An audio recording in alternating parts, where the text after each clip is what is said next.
సహజంగా మనము పోలీసులను చూడగానే చాలా గౌరవప్రదంగా వాళ్ళని గౌరవిస్తాం సమాజంలో. ఎందుకంటే మనకు రక్షణ అయినా, మనకు ఏ విధమైనటువంటి అపాయం ఉన్నా మనం పోలీసులే మనల్ని కాపాడుతారు కాబట్టి.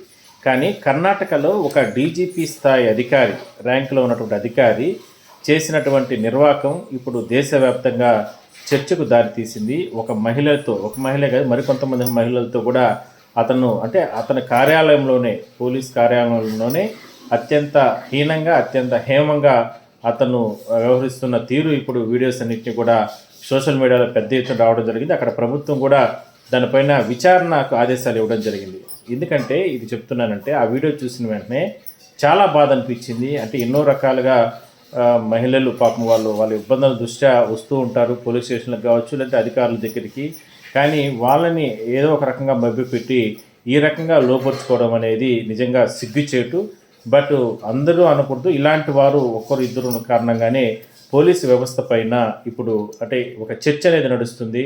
ఎక్కడ చూసినా కూడా దీనికి సంబంధించిన వీడియోలే పెద్ద ఎత్తున సోషల్ మీడియాలో కావచ్చు, ఇన్స్టాగ్రామ్స్ కావచ్చు, ఇట్లా పెద్ద ఎత్తున మీడియాలో కూడా ఈ రకంగా చర్చ నడుస్తున్న తరుణంలో పోలీసు వ్యవస్థ చాలా గౌరవప్రదంగా ఉంటుంది. అలాంటిది ఒక్క అధికారి చేసిన ఒక తప్పు, అది పెద్ద తప్పు. ఆ తప్పు కారణంగా చాలామంది ఇప్పుడు తలదించుకునేటటువంటి పరిస్థితి.